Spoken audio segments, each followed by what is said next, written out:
Welcome, everyone. Today, we're diving into the core of cybersecurity fundamentals by exploring the CIA Triad: confidentiality, integrity, and availability.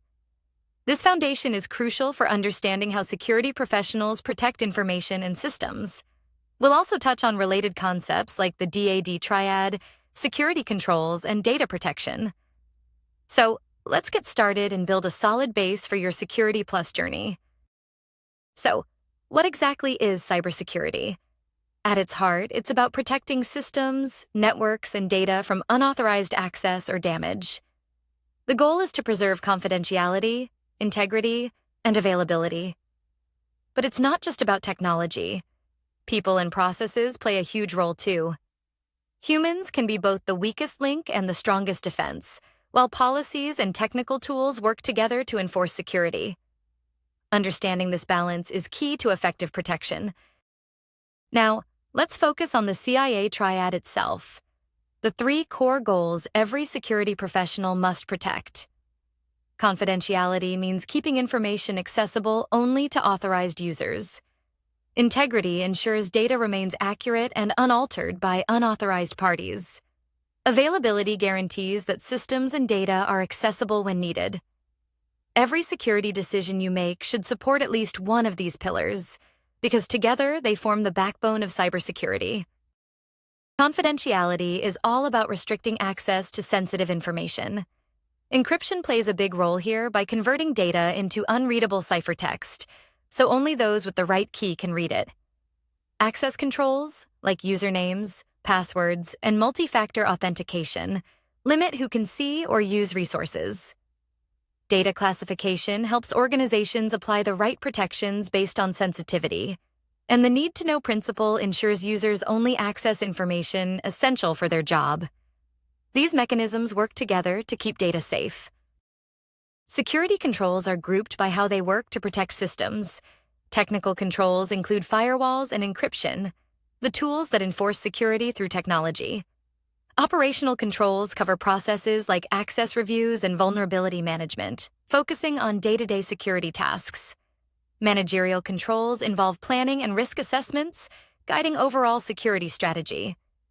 Physical controls protect the environment with fences, locks, and cameras. Together, these categories create a layered defense approach. Welcome to this session on the cybersecurity threat landscape. We'll explore the key players behind attacks, the methods they use, what drives them, and how threat intelligence helps us stay ahead. This sets the foundation for understanding security challenges in depth. Let's break down how attackers differ by four main traits. First, whether they're inside or outside an organization. Insiders often pose a bigger risk due to trusted access. Then, their skill level ranges from amateurs to highly sophisticated experts. Resources matter too, as well-funded groups can sustain complex attacks. Finally, their motivation shapes what they target and how they attack, from financial gain to ideology. In cybersecurity, we use hat colors to describe hackers' intent and authorization. White hats are authorized professionals helping to fix vulnerabilities. Gray hats operate without permission, but often with good intentions, though their actions remain illegal. Black hats are malicious attackers seeking to exploit systems for personal gain or harm, with no authorization or good intent.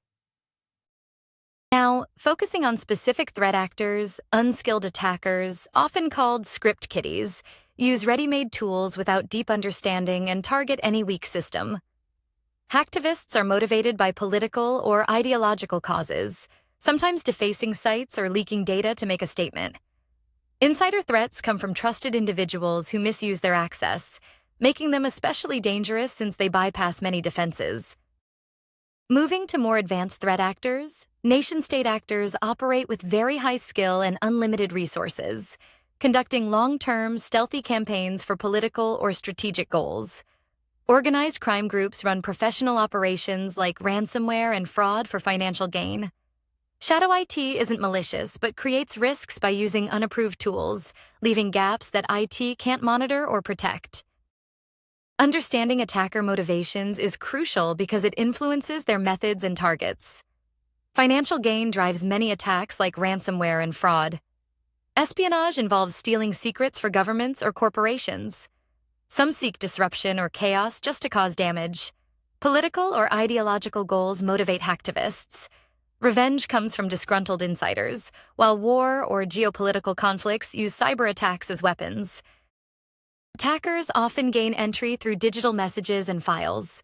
Email remains the top vector, with phishing and malicious attachments tricking users. SMS and instant messaging also carry risks through smishing or malicious links, especially on mobile devices. File-based attacks use seemingly harmless documents or images that execute harmful code. Voice calls, or vishing, involve impersonation to extract sensitive information. Not all attacks happen remotely. Physical and network vectors are powerful too. USB drives left in public can deliver malware when plugged in. Unsecure Wi-Fi networks and Bluetooth connections expose devices to interception or infection. Open service ports on devices create entry points if left unprotected. Default credentials on devices are a common vulnerability since many organizations neglect to change them.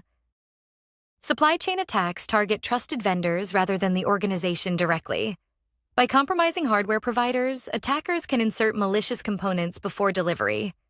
Software providers can be manipulated to distribute infected updates, like the infamous SolarWinds incident. Managed service providers have broad access to client networks, so compromising them grants attackers wide-reaching control across multiple organizations. Threat intelligence means knowing your adversary before they strike, enabling proactive defense.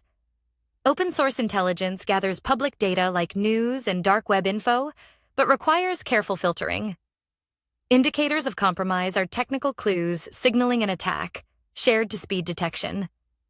Understanding attackers' tactics, techniques, and procedures helps predict their moves. Automated threat feeds provide real-time data to keep defenses updated. Sharing threat intelligence relies on standards and communities.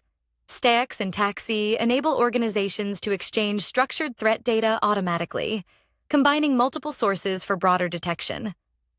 ISACs are industry-specific groups where companies share sensitive attack and vulnerability information within trusted circles, operating around the clock to support members. This collaboration strengthens collective security across sectors. To recap, we covered 4 key attacker attributes, various threat actor types, and the significance of hat colors in defining intent. We explored top attack vectors, supply chain risks, and the types of threat intelligence that help us defend better. Now, consider this question. If attackers compromised a software vendor's update server to push malware widely, what kind of attack is this? Think it over before we reveal the answer. Next, we'll dive into malware types and their impact.